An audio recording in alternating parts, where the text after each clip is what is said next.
അസ്സലാമു അലൈക്കും വറഹ്മത്തുള്ളാഹി വബറകാതുഹു. സ്നേഹം നിറഞ്ഞ പ്രേക്ഷകർക്ക് ഒരിക്കൽ കൂടി പുതിയ ഒരു ചർച്ചയിലേക്ക് സ്വാഗതം. ഇടവേളകൾക്ക് ശേഷം സൽമാൻ അസരി വീണ്ടും എത്തിയിരിക്കുകയാണ് നമ്മോട് കൂടെ. ഇൻഷാ അല്ലാഹ് ഇന്ന് നമ്മൾ കുറച്ച് കാര്യങ്ങൾ ചർച്ച ചെയ്യുന്നുണ്ട്. അതിൽ പ്രധാനപ്പെട്ട ഒന്ന്, കഴിഞ്ഞ ദിവസം SMFൻ്റെ സുന്നി മഹല്ല് ഫെഡറേഷൻ്റെ ഒരു മേഖലാ കമ്മിറ്റി നടത്തിയ ഒരു പരിപാടിയുടെ ചില ചിത്രങ്ങളൊക്കെ കാണാൻ സാധിച്ചു. ഏതൊരു പറമ്പിൽ, തോട്ടത്തിൽ, വാഴത്തോട്ടത്തിലോ മറ്റോ നാലാളുകൾ ഇരിക്കുന്ന ഒരുപാട് ഒഴിഞ്ഞ കസേരകളിലൊരു പരിപാടി. അതായത് പാനൂരിലെ അഭിനവ് ഷേഖിനെതിരെയാണ് പരിപാടി സംഘടിപ്പിച്ചിട്ടുള്ളത് എന്നാണ് കേൾക്കാൻ സാധിച്ചത്. പക്ഷേ അതിൻ്റെ ചില ക്ലിപ്പുകളൊക്കെ കണ്ടപ്പോൾ സമസ്തക്കെതിരെ, സമസ്തയുടെ പണ്ഡിതന്മാരുടെ ക്ലിപ്പൊക്കെ ഇട്ട് വിമർശിക്കുന്ന ചില ഭാഗങ്ങൾ ശ്രദ്ധയിൽപ്പെട്ടു. അപ്പോൾ അതിനെക്കുറിച്ച് എന്താണ് സൽമാൻ അസരി നിങ്ങൾക്ക് കിട്ടിയ വിവരം? എന്താണ് അതിനെക്കുറിച്ച് പറയാനുള്ളത്? കുന്നമംഗലം മേഖല SMFൻ്റെ ബാനറിലാണ് പ്രോഗ്രാം നടന്നിട്ടുള്ളത്. അതിൽ പാഴൂർ ഷേഖിൻ്റെ ചില പരാമർശങ്ങൾക്കെതിരെയാണ് പരിപാടി. ആദർശ സമ്മേളനം എന്നാണ് അവർ പരിപാടിൻ്റെ പേര് ആദർശ സമ്മേളനം എന്ന പേരിലാണ് അവർ പരിപാടി സംഘടിപ്പിച്ചിട്ടുള്ളത്. അതിൽ ഒന്ന്, ഒരു മേഖല SMFൻ്റെ പരിപാടിക്ക് പങ്കെടുത്ത ആളുകളെ കാണുമ്പോൾ SKSFൻ്റെ ഒരു യൂണിറ്റ് ഒരു പ്രോഗ്രാം വെക്കുകയാണെങ്കിൽ അതിൻ്റെ 4 ഇരട്ടി ആളുണ്ടാവും എന്നാണ് എനിക്ക് തോന്നുന്നത്. അപ്പോൾ പബ്ലിക്ക് ഇവരുടെ കൂടെ ഇല്ല എന്ന് പറഞ്ഞാൽ SMFൻ്റെ കൂടെ ഇല്ല എന്നല്ല. SMFനെ ഹൈജാക്ക് ചെയ്ത് ഭരണഘടനയൊക്കെ തിരുത്തി നേതാക്കൾ ഇപ്പോൾ ഒരു വർഷത്തിൻ്റെ ഉള്ളിൽ പുതിയ കമ്മിറ്റിയൊക്കെ ഉണ്ടാക്കണം, നിലവിലുള്ള കമ്മിറ്റി തിരഞ്ഞെടുപ്പുമായി ബന്ധപ്പെട്ടുള്ള ചില കളികൾ നേതൃത്വത്തിന് ബോധ്യപ്പെട്ടതുകൊണ്ടാണല്ലോ അങ്ങനെ ഒരു തീരുമാനത്തിലേക്ക്, അങ്ങനെ ഒരു താക്കീത് അവർക്ക് കൊടുക്കാനൊക്കെ ഉണ്ടായ സാഹചര്യം. അപ്പോൾ അങ്ങനെയൊക്കെ SMF എന്ന സമസ്തയുടെ പോഷക ഘടകത്തെ ചില തൽപര കക്ഷികൾ അവരുടെ താല്പര്യത്തിന് വേണ്ടി ദുരുപയോഗം ചെയ്യാൻ ശ്രമിക്കുമ്പോൾ ആ സംഘത്തിൻ്റെ കൂടെ പബ്ലിക്ക് എത്രമാത്രം ഉണ്ട് എന്ന് ആ പരിപാടി കണ്ടാൽ ഏകദേശം ആളുകൾക്കൊക്കെ മനസ്സിലാവും. മേഖല SMFൻ്റെ പരിപാടിയാണത്. പിന്നെ ആദർശ സമ്മേളനം, സാധാരണ SMF കേരളത്തിലൊരു ആദർശ സമ്മേളനം നടത്തുന്നത് ഇക്കണ്ട കാലം വരെ നമ്മൾ കണ്ടിട്ടില്ല. സുന്നി മഹല്ല് ഫെഡറേഷനാണല്ലോ. അപ്പോൾ ഇതിൻ്റെ മഹല്ലുമായി ബന്ധപ്പെട്ട കാര്യങ്ങളിൽ തന്നെ SMF കഴിഞ്ഞ കാലങ്ങളിൽ എന്താണ് ഇവിടെ ചെയ്തിരുന്നത്, എന്താണ് ഇതൊന്നും അവരുടെ പ്രവർത്തന മേഖല എന്നൊക്കെ എല്ലാവർക്കും അറിയാം. ഞാൻ അതിനെക്കുറിച്ചൊന്നും കൂടുതൽ പറയണില്ല. ഇപ്പോൾ SMF എന്തിനാണ് ഇത്ര സജീവമാക്കി കൊണ്ടുവരാനുള്ള ശ്രമം നടത്തിക്കൊണ്ടിരിക്കുന്നത്? ഇപ്പോൾ പെട്ടെന്ന് ഒരു വർഷം കൊണ്ട് പുതിയ കമ്മിറ്റി സമസ്തയുടെ മേൽനോട്ടത്തിലായി വരണം എന്ന സമസ്തയുടെ താക്കീത് വന്ന ശേഷം ഒരു 50-ാം വാർഷിക പ്രഖ്യാപനവും പിന്നെ തകൃതിയായിട്ടുള്ള ചില മഹല്ല് സംഗമങ്ങളൊക്കെ ഇപ്പോൾ നടത്താനുള്ള ശ്രമങ്ങളൊക്കെ നടക്കുന്ന അതിന് നോട്ടീസുകളും പോസ്റ്ററുകളൊക്കെ കണ്ടു. ഇതൊക്കെ എന്തിനാണ് എന്ന് കണ്ണും കാതും ഉള്ള ആളുകൾക്കൊക്കെ മനസ്സിലാവും. ഇരിക്കട്ടെ, ഏതായാലും SMFന് അങ്ങനെ ഒരു ആദർശ സമ്മേളനം നടത്തിയിട്ടുള്ളൊരു പാരമ്പര്യം കഴിഞ്ഞ കാലങ്ങളിൽ നമ്മൾ കണ്ടിട്ടില്ല. അത് SKSFO അല്ലെങ്കിൽ SYSO ഒക്കെയാണ് ആദർശ സമ്മേളനങ്ങൾ നടത്താറുള്ളത്. ആദർശ വൈരികളോട് ആദർശപരമായ, ആശയപരമായ ഏറ്റുമുട്ടലിന് രംഗത്ത് വരാറുള്ളതും. ഇനിയിപ്പോൾ SMF അങ്ങനെ വരികയാണെങ്കിൽ അത് തീർച്ചയായും സ്വാഗതാർഹമാണ്. ആദർശ സമ്മേളനം ആര് നടത്തുകയാണെങ്കിലും വളരെ നല്ലതാണല്ലോ. SKSFൻ്റെ ആദർശ പ്രോഗ്രാം നടന്നപ്പോൾ ഈ ആദർശ സമ്മേളനങ്ങൾ നിർത്തിവെക്കണം എന്ന് മുഷാവറയ്ക്ക് എഴുത്തു കൊടുത്ത ആളുകളൊക്കെയാണ് ഇപ്പോൾ ആദർശ സമ്മേളനം സംഘടിപ്പിക്കാൻ വന്നത് എന്നത് ചരിത്രത്തിൻ്റെ ഒരു വിരോധാഭാസമായിട്ട് നമുക്ക് വായിക്കാവുന്നതാണ്. ഏതാവട്ടെ, ഈ ആദർശ സമ്മേളനം എന്ന് വെച്ചാൽ നമ്മളൊക്കെ സ്വാഭാവികമായിട്ടും ആ പരിപാടി സമസ്തയുടെ ആദർശ വൈരികൾക്കെതിരെയുള്ള ഒരു കടന്നാക്രമണമായിരിക്കും എന്ന് പ്രതീക്ഷിച്ചു. പിന്നെ പാഴൂർ ഷേഖിനെതിരെ, അഭിനവ പാഴൂർ ഷേഖിനെതിരെ എന്ന് പറയുമ്പോൾ അത് റഹ്മത്തുള്ള കാസിമി ഈ അടുത്ത് ഉന്നയിച്ച അദ്ദേഹത്തിൻ്റെ ചില തെറ്റായ ജൽപ്പനങ്ങൾക്കെതിരെയുള്ള ഒരു തിരുത്തലായിരിക്കും എന്നൊക്കെയാണ് നമ്മൾ പ്രതീക്ഷിച്ചത്. പക്ഷേ സംഭവിച്ചത് അതൊന്നുമല്ല.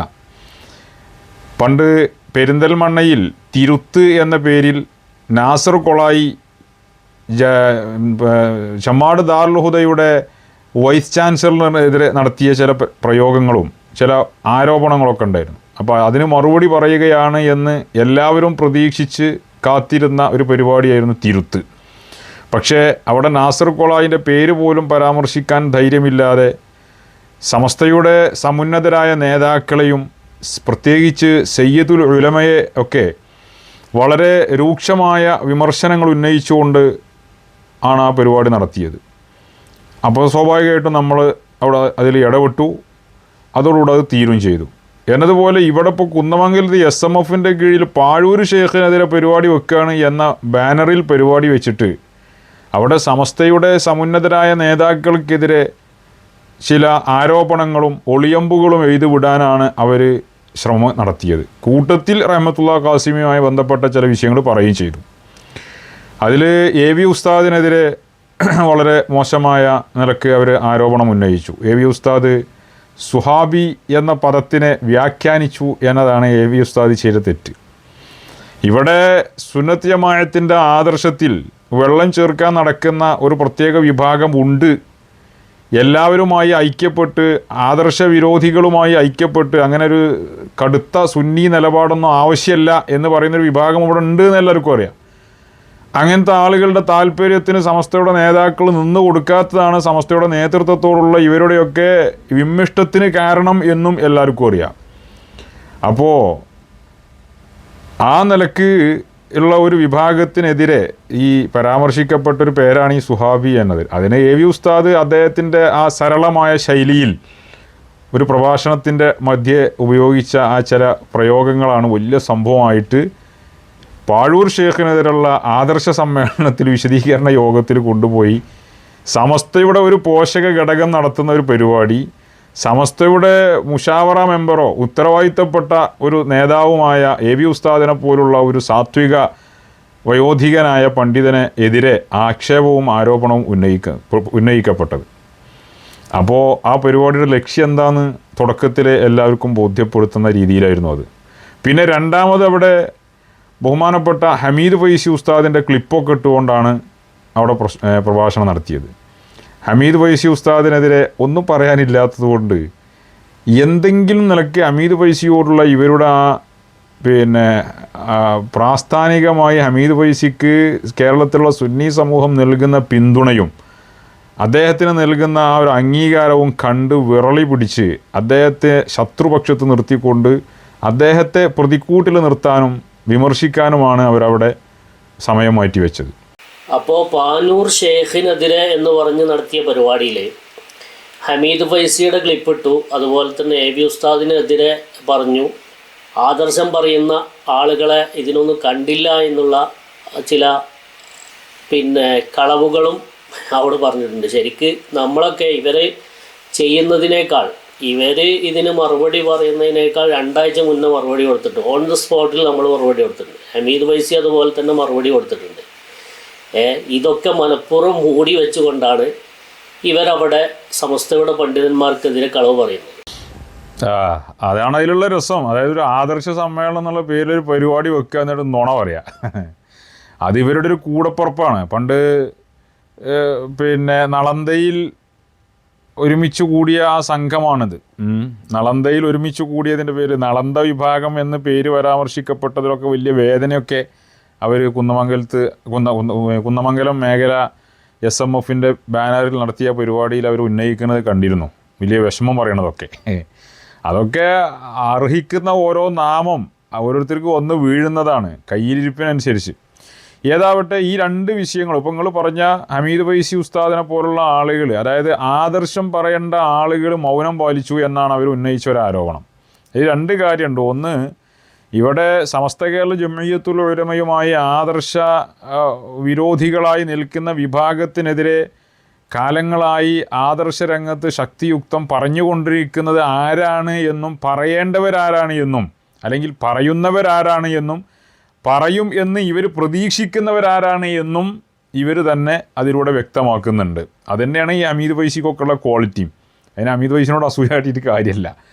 പിന്നെ രണ്ടാമത്, ഈ വിഷയത്തിൽ ഇപ്പം നിങ്ങൾ പറഞ്ഞ പോലെ റഹ്മത്തുള്ള ഖാസിമി ഇത്തരം ചില അബദ്ധജടിലമായ വാദഗതികൾ ഉന്നയിച്ചുകൊണ്ട് രംഗത്ത് വന്നപ്പോൾ റഹ്മത്തുള്ള ഖാസിമിക്കെതിരെ ശക്തമായി, ഇപ്പം നിങ്ങൾ തന്നെ നിങ്ങളുടെ ചാനലിലൂടെ ആ വിഷയത്തിൽ അതിനെ വിമർശിച്ചുകൊണ്ട് വീഡിയോ ചെയ്തിരുന്നു. പിന്നെ ഹമീദ് ഫൈസി ഉസ്താദ് എൻ്റെ ഭാഗത്ത് നിന്ന് കൃത്യമായ ഇടപെടലുണ്ടായിരുന്നു. അതുതന്നെ ഹമീദ് ഫൈസി ഉസ്താദ് റഹ്മത്തുള്ള കാസിമിയെ വിളിക്കുകയും അത് തിരുത്താൻ ആവശ്യപ്പെടുകയും തിരുത്താം എന്ന് അദ്ദേഹം സമ്മതിക്കുകയും പിന്നെ തിരുത്തുന്നത് കാണാതെ വന്നപ്പോഴാണ് ഹമീദ് ഫൈസി ഉസ്താദിൻ്റെ ഇടപെടലുണ്ടായത്. അതൊക്കെ സോഷ്യൽ മീഡിയയിലും മറ്റും എല്ലാ ആളുകളും കണ്ടതാണ്. എന്നിട്ടും ഇവർ വന്ന് പറയണത് ആരും ഒന്നും പറഞ്ഞില്ല, പറയേണ്ടവർ പറഞ്ഞില്ല എന്നാണ്. എന്നിട്ട് റഹ്മത്തുള്ള കാസിമി ഉയർത്തിപ്പിടിച്ച ഫോൺ സംഭാഷണത്തിൽ വാട്സപ്പ് ഗ്രൂപ്പുകളിൽ നമ്മളാരും ഇല്ല, അതുകൊണ്ട് നമുക്ക് ധൈര്യമായിട്ട് പറയാമെന്നാണ് അവൻ പറയണത്.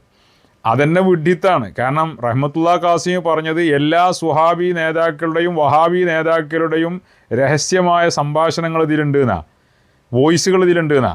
സുഹാബി നേതാക്കളുടെയും വഹാബി നേതാക്കളുടെയും വോയിസുകളുണ്ട് എന്നാണ് ആര് പറഞ്ഞത്? റഹ്മത്തുള്ള കാസിമി പറഞ്ഞത്. അല്ലാതെ ഹമീദ് ഫൈസിനെ പോലത്തെ ആൾക്കാരുടെ ഉണ്ട് എന്നല്ല. അങ്ങനെ ഉണ്ട് എന്ന് പറഞ്ഞ ശേഷമാണ് അത് പുറത്തു വിട്ട് അവിടെ തലയിൽ മുണ്ടിട്ട് നടക്കേണ്ടി വരും പലരൊന്നും. റഹ്മത്തുള്ള കാസിമി അങ്ങനെ ഒരു എന്താ പറയുക, ഒരു ഓലപ്പടക്കം എറിഞ്ഞ ശേഷമാണ് ബഹുമാനപ്പെട്ട ഹമീദ് ഫൈസി ഉസ്താദിൻ്റെ ഈ റഹ്മത്തുള്ള കാസിമിയെ വിമർശിച്ചുകൊണ്ടും അദ്ദേഹത്തോട് തിരുത്താൻ ആവശ്യപ്പെട്ടുകൊണ്ടുമുള്ള വോയിസ് പുറത്തു വരുന്നത്. വോയിസ് വീഡിയോ ആയിട്ട് പുറത്തു വന്നല്ലോ സോഷ്യൽ മീഡിയയിൽ. ഉസ്താദിൻ്റെ പേജിൽ തന്നെ അത് കണ്ടിരുന്നു. അപ്പോൾ അങ്ങനെ ഒരു ഉൾഭയമുള്ള ആളാണെങ്കിൽ ഒരിക്കലും ഹമീദ് ഫൈസി ആ വിഷയത്തിൽ ഇടപെട്ട് സംസാരിക്കാതിരിക്കുകയല്ലേ ചെയ്യുക.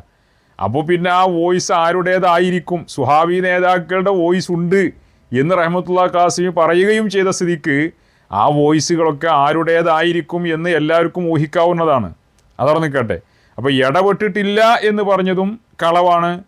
പിന്നെ മാത്രമല്ല, ആയിഷ ബീവിയുടെ വിവാഹപ്രായവുമായി ബന്ധപ്പെട്ട് റഹ്മത്തുള്ള കാസിമി നമ്മുടെ ഇതിലുബിയുടെ ഉദ്ധരണികളുമായി രംഗത്ത് വന്ന് ആദ്യം സ്വന്തം ഗവേഷണം അവതരിപ്പിക്കുന്ന രൂപത്തിൽ അവതരിപ്പിക്കുകയും പിന്നീട് ആ വിഷയം വിവാദമായപ്പോൾ അത് ഇതിലുബിയുടെ തലയിലേക്ക് ഇടുകയും ചെയ്ത കാസിമിയുടെ ആ പരാമർശങ്ങൾ, ആ വിഷയത്തെ വളരെ ഖണ്ഡിതമായി പണ്ഡിതോചിതമായി ബഹുമാനപ്പെട്ട സലീം ദാരിമി ചർല, ബഹുമാനപ്പെട്ട ഷെയ്ഖുന ശംസുൽ ഉലമയുടെ ശിഷ്യന്മാരിൽപ്പെട്ട ആളാണ്.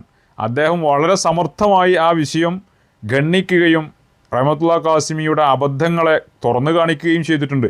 എല്ലാ ഇടപെടലുകളും കഴിഞ്ഞ ശേഷമാണ് ഇവർ ആരും ഒന്നും പറഞ്ഞില്ല എന്ന് പറഞ്ഞിട്ട് ഈ പരിപാടി വെച്ചത്. അപ്പോൾ പച്ച ശുദ്ധമായ കളവാണ് ആ പറഞ്ഞിരിക്കുന്നതെന്ന് അർത്ഥം. അവർക്ക് ആ കെയർ ഓഫിൽ സമസ്തയുടെ നേതാക്കൾക്കെതിരെ ഒന്ന് രണ്ട് ക്ലിപ്പ് ഇട്ടിട്ട് അവരുടെ മനസ്സിലുള്ള ആ വിഷമൊക്കെ ഒന്ന് പുറത്ത് ചീറ്റണം. അതിനു വേണ്ടി കണ്ടെത്തിയ ഒരു ഉപാധി മാത്രമായിരുന്നു അതെന്നാണ് ഞാൻ മനസ്സിലാക്കുന്നത്. വേറൊരു കാര്യം, അതിൽ സമദാനിയുടെ ആ പ്രചരണ കാലഘട്ടത്തിൽ, അതായത് അദ്ദേഹം തെരഞ്ഞെടുപ്പിൽ മത്സരിച്ച സമയത്ത് പല ആളുകളും എനിക്ക് അദ്ദേഹത്തിനെതിരെ പറയാൻ വേണ്ടി വിളിച്ചു എന്ന് പറഞ്ഞിട്ട് കാസിമിൻ്റെ ഒരു സംസാരമുണ്ട്. ആ സംസാരം ഇത് ഇങ്ങോട്ട് തിരിച്ചുവിടുകയാണ്. അതും സമസ്തൻ്റെ നേതാക്കന്മാർക്കെതിരെ തിരിച്ചുവിടുകയാണ്. അവിടെയും കാസിം പറഞ്ഞു പല ആളുകളും വിളിച്ചു എന്നോട് പറഞ്ഞു ഇങ്ങനെ നിങ്ങളിത് പറയണം, ആ സമദാനിനെ കുറിച്ച് വഹാബി എന്ന് പറഞ്ഞത് നിങ്ങളൊന്നുകൂടി പറയണം എന്ന് പറഞ്ഞത് കാസിമിയോട് ആവശ്യപ്പെട്ടത് ആരാണ്? അത് കാസിമി പുറത്തു വിടണം. അത് കാസിമി പുറത്തു വിടാത്ത കാലത്തോളം, അല്ലെങ്കിൽ കാസിമിയോട് അങ്ങനെ പറഞ്ഞിട്ടുണ്ടോ എന്ന് കാസിമി തെളിയിക്കാത്ത കാലത്തോളം, അല്ലെങ്കിൽ അതിൻ്റെ ഫോൺ റെക്കോർഡ് പുറത്തു വിടാത്ത കാലത്തോളം അത് ആരുമാകാം. അല്ലെങ്കിൽ അങ്ങനെ ഒരു സംഭവം ഉണ്ടായിട്ടില്ല എന്നും വരാം.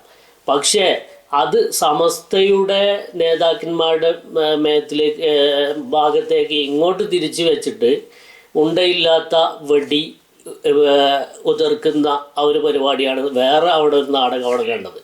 ഈ രാഷ്ട്രീയ വിഷയങ്ങളിൽ ഇടപെടലും രാഷ്ട്രീയക്കാരുടെ പിന്നാലെ നടക്കലും അവരെ സുഖിപ്പിക്കലും അവരെ മിത്രങ്ങളാക്കാനും ശത്രുക്കളാക്കാനും ഒക്കെ വെമ്പൽ കൊണ്ട് നടക്കുന്ന ആളുകൾ സമസ്തയുടെ നേതാക്കളാണോ അതല്ല വേറെ വല്ലവരുമാണോ എന്നൊക്കെ എല്ലാവർക്കും അറിയാലോ. കാസിമി ക്ലിപ്പുണ്ട് വോയിസ് ഉണ്ട് എന്ന് പറഞ്ഞിട്ട് ഉയർത്തിപ്പിടിക്കല്ല വേണ്ട. നമുക്ക് ധൈര്യമായിട്ട് പറയാൻ കഴിയും കാസിമി എന്താ ഉള്ളിൽ കയ്യിലുള്ളത് പുറത്തു വിടട്ടെ കാസിമി, അതാ നമുക്ക് പറയാനുള്ളത്. അങ്ങനെ ഇവർക്ക് വരാൻ ധൈര്യമാണെങ്കിൽ ഇവർ പറയട്ടെ. അതെ, ഈ വിഷയത്തിൽ നമുക്കത് ധൈര്യമായിട്ട് പറയാം. കാരണം എന്ത് ക്ലിപ്പുണ്ടെങ്കിലും അദ്ദേഹം പുറത്തു വിടട്ടെ. ധൈര്യമായിട്ട് നമ്മൾ അദ്ദേഹത്തെ എന്നല്ല ഈ പറഞ്ഞ ഞാഞ്ഞൂലുകളെ മുഴുവൻ വെല്ലുവിളിക്കുകയാണ്. അങ്ങനെ ഒരു കളങ്കം നമ്മുടെ അടുത്ത് ഇല്ല എന്നതുകൊണ്ടാണ് ഇത്ര പരസ്യമായിട്ടും തുറന്ന് നമുക്ക് പറയാൻ സാധിക്കുന്നത് എന്നതാണ്. എന്നാൽ ഇവർക്ക് പലരോടും അത് തുറന്നു പറയാൻ സാധിക്കുമോ? ഇവരുടെ പലരുടെയും ക്ലിപ്പ് പുറത്തായതല്ലേ. അതുപോലെ ഹമീദ് വൈസിയുടെയോ അല്ലെങ്കിൽ മറ്റുള്ള സമസ്ത നേതാക്കളുടെയോ ക്ലിപ്പുകൾ സമൂഹ മാധ്യമങ്ങളിൽ വന്ന് ഇവരെ പോലെ നാണം കെട്ട ഒരവസ്ഥ ഉണ്ടായിട്ടില്ലല്ലോ. പിന്നെ ഈ ലീഗിനെതിരെ പ്രവർത്തിക്കുക എന്നതൊക്കെ ഇപ്പോൾ നാസർ ഫൈസി അവിടെ ആ വേദിയിൽ പങ്കെടുക്കുകയും സദസ്സിൽ നിന്ന് ആളിറങ്ങിപ്പോയപ്പോൾ ആ സദസ്സിൽ വന്നിരിക്കുകയും ചെയ്തൊരു വ്യക്തിയാണ് നാസർ ഫൈസി. ആ നാസർ ഫൈസിയുടെ നാട്ടിൽ പോയി അന്വേഷിച്ചാൽ അറിയാം അദ്ദേഹം ലീഗിനെതിരെ എടഞ്ഞു നിന്നതും ഉടഞ്ഞു നിന്നതും ലീഗിൽ കയറി നിന്നതും ഇറങ്ങി നിന്നതും ഒക്കെയുള്ള വിശാലമായ ചരിത്രം അദ്ദേഹത്തിൻ്റെ നാട്ടിൽ പോയി അന്വേഷിച്ചാൽ അറിയാം. അപ്പോൾ അത്തരം ഉമ്മാക്കിയൊന്നും ഇങ്ങോട്ട് കാണിച്ച് ഭയപ്പെടുത്തേണ്ട ആവശ്യമില്ല. അതൊക്കെ ഏറ്റവും അർഹതപ്പെട്ടത് ആ മാറാപ്പ് പേറാൻ നിങ്ങളാണ് എന്ന് ഏറ്റവും കൂടുതൽ അറിയുന്ന ജനങ്ങളാണ് കേരളത്തിലുള്ളത്. അതല്ല അബൂത്താർ വൈസി, അവിടെ വേറൊരു കാര്യം കൂടി ഉണ്ട്. ഇപ്പോൾ നിങ്ങളിപ്പോൾ പറയപ്പെട്ട മഹാനുണ്ടല്ലോ നമ്മളെ ഫൈസി, അദ്ദേഹം നിലപാട് മാറ്റി ഈ നളന്ത വിഭാഗത്തിന് ചൂട്ടുപിടിക്കാൻ നിർബന്ധിതനായത് തന്നെ ഒരു വോയിസ് ക്ലിപ്പ് മേടിച്ചിട്ടാണ്.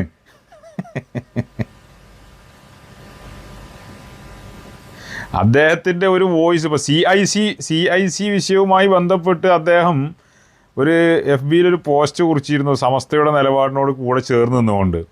അപ്പോൾ അതിൻ്റെ താഴെ വന്നൊരു കമൻ്റാണ്, നമ്മൾ 1.5 മണിക്കൂർ സംസാരിച്ച റെക്കോർഡ് പുറത്തു വിടാൻ സമയമായാലും അറിയിക്കണേ. പിന്നെ ഈ പറയപ്പെട്ട മാന്യദേഹം വേറെ പിന്നെ അതുവരെ കിഴക്കോട്ട് പോയിരുന്ന ആൾ പിന്നെ നേരെ പടിഞ്ഞാട്ട് തിരിഞ്ഞടക്കണം.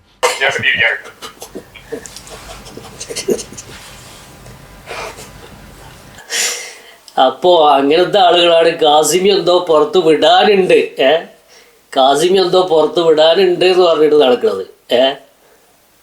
ഇപ്പം പെയ്യും എന്ന് പറഞ്ഞത് പെയ്തതിനെ കുറിച്ച് ഇവിടെ ചർച്ച ചെയ്യുകയാണ് ആൾക്കാർ. പെയ്തതിനെ കുറിച്ചിട്ടാണ് ആൾക്കാർ ചർച്ച ചെയ്യണത്. അപ്പോൾ ഇപ്പോൾ പെയ്യും എന്ന് പറഞ്ഞതിനെ കുറിച്ചിട്ടാണ് ഒരു വിഭാഗം ചർച്ച ചെയ്യുന്നത്. ഭയങ്കര രസമാണ് ഇവർ. കാസിമി എന്തോ ഉണ്ട് എന്ന് പറഞ്ഞാൽ പുറത്തേക്ക് ഇങ്ങോട്ട് വരട്ടെ, ഇങ്ങോട്ടല്ലേ നമ്മൾ അതിനെക്കുറിച്ച് ആരുതാണ് ഏതാണ് ആരാണ് ആ വിളിച്ചത്. അപ്പോൾ ചുരുക്കി പറഞ്ഞാൽ കുന്നമംഗലത്തെ SMFൻ്റെ ഒരു മേഖലാ കമ്മിറ്റി നടത്തിയ പരിപാടിയൊന്നും ഇങ്ങനെ കോഴി കോട്ടാവിട്ടതുപോലെ അവസാനിക്കേണ്ട ഒരു പരിപാടിയല്ല. മേഖലാ കമ്മിറ്റി നടത്തുമ്പോൾ അതിൻ്റെതായ ഒരു മട്ടത്തിലായിരിക്കും നടത്തേണ്ടത്.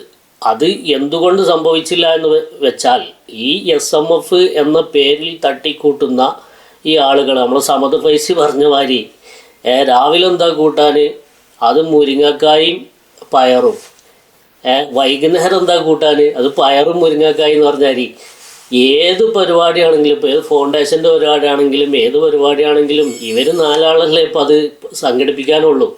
അപ്പോൾ അതിൻ്റെ പ്രചരണം നടത്താനും മറ്റൊക്കെ ഇവരല്ലേ ഉള്ളൂ സാധുക്കൾ. അപ്പോൾ ഇങ്ങനെയൊക്കെ നടത്താനേ പറ്റുള്ളൂ. അവിടെ കുറേ ഷുഗറുള്ള കുറേ വയസ്സായ ആളുകൾ, അവർക്ക് കറക്റ്റ് സമയത്ത് ഭക്ഷണം കഴിക്കേണ്ടതാണ്. അപ്പോൾ ഈ പ്രസംഗം കഴിയാനും നിന്നില്ല. മാത്രമല്ല ഓൽക്കൊന്നും ഇതിൽ വലിയ വിശ്വാസമൊന്നുമില്ല. ആ പരിപാടി വിജയിപ്പിച്ചു കൊടുക്കണമെന്ന് നാസർ ഫൈസി പറഞ്ഞ് അതിൻ്റെ അടിസ്ഥാനത്തിൽ വന്നിരുന്ന് നാസർ ഫൈസിൻ്റെ പ്രസംഗം കഴിഞ്ഞ പാടെ ഇതിലെ പ്രധാനപ്പെട്ട പരിപാടി എന്താണെന്ന് അറിയാത്ത സാധുക്കൾ എണീറ്റ് പോയി. അതാണ് അവിടെ ഉണ്ടായ സംഭവം. അപ്പോൾ അത് ഇങ്ങനെ ഒരു പരിപാടി നടത്തുമ്പോൾ, കൊട്ടിഘോഷിച്ച് നടത്തുമ്പോൾ അതൊന്ന് വിജയിപ്പിച്ചെടുക്കാനുള്ള ഒരു പിന്തുണ കൊടുക്കാൻ പോലും ഇവർക്ക് അണികളില്ല എന്നതൊരു ഖേദകരമായിരിക്കുന്ന യാഥാർത്ഥ്യമാണ്. പിന്നെ അവിടെ റഹ്മത്തുള്ള കാസിമി മുത്തേടത്തിനെതിരെ ഇവർ പറഞ്ഞിട്ട് വേണ്ട, അതിനൊക്കെ കിതാബ് തിരിയുന്ന പണ്ഡിതന്മാർ നേരത്തെ തന്നെ വളരെ 2-3 പാർട്ടുകളായിട്ട് കൃത്യമായിട്ട് ഗണന കൊടുത്തിട്ടുണ്ട്. പിന്നെ ഇവർ നമ്മളെ അധിക്ഷേപിക്കാൻ യാതൊരു വകുപ്പുമില്ല. ആ വിധത്തിൽ ഹമീദ് ഫൈസി അടക്കമുള്ള നമ്മുടെ നേതാക്കളും മറുപടി കൊടുത്തിട്ടുണ്ട്. പിന്നെ നമ്മളെപ്പോലെ ഓൺലൈനിൽ ഇടപെടുന്ന ആളുകൾ പ്രതികരിച്ചില്ല എന്ന് പറയാനും സ്കോപ്പില്ല. ഓൺ ദ സ്പോട്ടിൽ ഇവർ കൊടുക്കുന്ന മറുപടിക്ക് 2 ആഴ്ച മുമ്പ് തന്നെ നമ്മൾ മറുപടി കൊടുത്തിട്ടുണ്ട്. അപ്പം ഇങ്ങനെയൊക്കെ സമസ്തയുടെ പേരിൽ കളവ് പറയുക, സമസ്തയുടെ നേതാക്കന്മാരുടെ പേരിൽ കളവ് പറയുക, അഭിനവ ശേഖിനെതിരെ പരിപാടി എന്ന് പറഞ്ഞിട്ട് സമസ്തയുടെ നേതാക്കന്മാരെ കൊട്ടാനുള്ള അവസരമായി അതിനെ കാണുക, ഉപയോഗപ്പെടുത്താനൊക്കെയുള്ളൊരു ശ്രമമായിരുന്നു നടന്നിരുന്നത്. പക്ഷെ അടപടലം അത് പരാജയപ്പെട്ടു എന്നതാണ് ഈ പരിപാടിയുടെ ഒരു അവസാനത്തെ റിസൾട്ട്. എന്തായാലും ഇനി മറ്റൊരു നളന്തയിൽ ഇവരെ നമുക്ക് വർഷങ്ങൾക്ക് ശേഷമെങ്കിലും കാണാൻ കഴിയട്ടെ. അതുപോലെ അവിടെ ഇപ്പോൾ ബഹുമാനപ്പെട്ട റഹ്മത്തുള്ള ഖാസിമിക്കെതിരെ ഉത്തരവാദിത്തപ്പെട്ട ആളുകൾ സംസാരിച്ചില്ല എന്ന് ഇവർ പറഞ്ഞത് കളവാണ് എന്ന് നമ്മൾ പറഞ്ഞത് വളരെ ഉത്തരവാദിത്വ ബോധത്തോടു കൂടിയും യാഥാർത്ഥ്യ ബോധത്തോടെയാണ്. കാരണം റഹ്മത്തുള്ള ഖാസിമി ഈ വിഷയ സംബന്ധിയായി എഴുതിയ അദ്ദേഹത്തിൻ്റെ പുസ്തകം, ആ പുസ്തകം അദ്ദേഹം പരസ്യമായി ഞാൻ ആ പുസ്തകം പിൻവലിച്ചിരിക്കുന്നു എന്ന് അദ്ദേഹം ആ പുസ്തകം പിൻവലിക്കാനുണ്ടായ കാരണം എന്താ?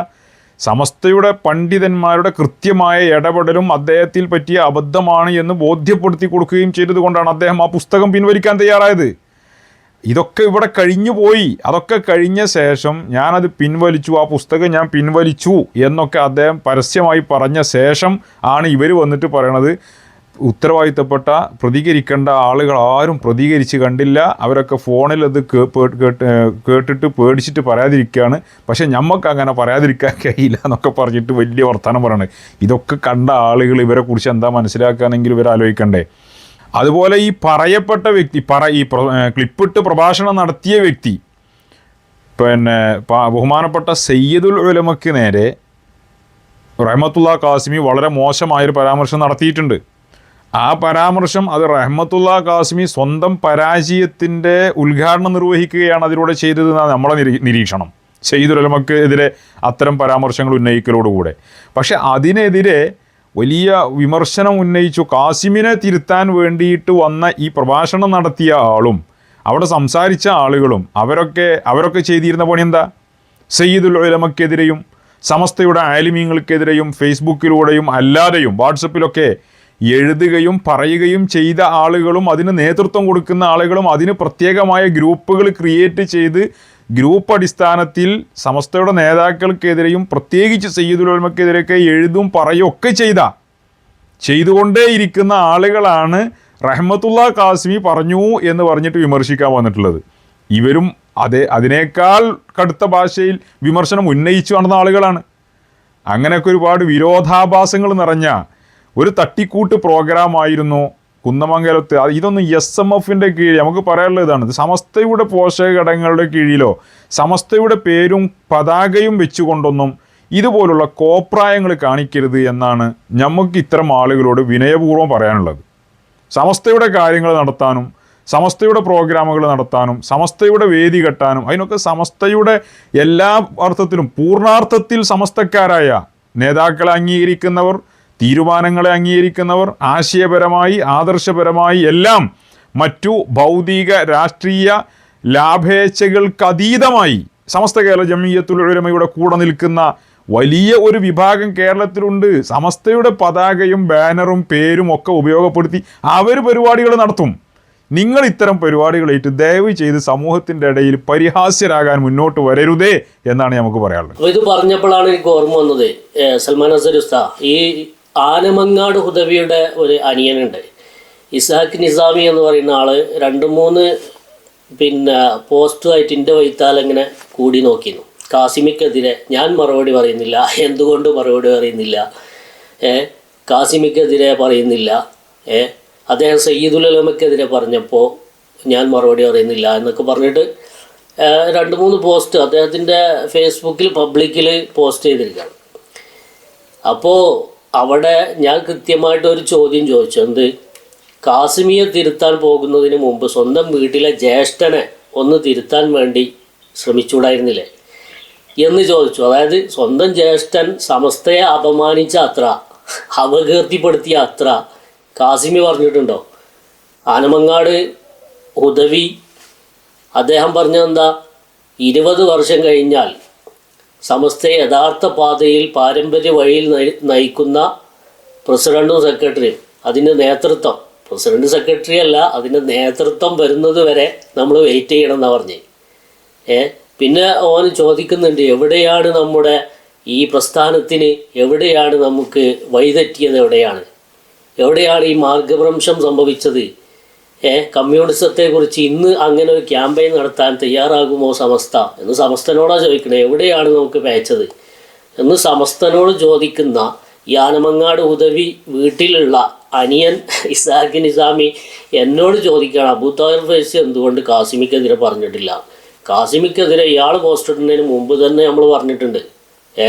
ആ വീഡിയോ ഒക്കെ ഒന്ന് എടുത്ത് കണ്ടതിന് ശേഷം പ്രതികരിക്കുകയാണ് ഏറ്റവും നല്ലത് എന്ന് ഓർമ്മപ്പെടുത്തുകയാണ്. ഇനി ആരായാലും, കാസിമി അല്ല, ആരായാലും നമുക്ക് വലുത് വ്യക്തികളല്ല, വ്യക്തിപൂജ ഇവിടെ ഇല്ല. സമസ്തയുടെ പ്രവർത്തകന്മാർക്ക് വലുത് സുന്നത്ത് ജമാഅത്താണ്. അത് ആര് പറഞ്ഞാലും പിന്തുണക്കും, അതിനെതിരെ ആര് പറഞ്ഞാലും പ്രതികരിക്കും. ഇതാണ് നമ്മുടെ ക്ലിയർ കട്ടായിട്ടുള്ള നിലപാട്.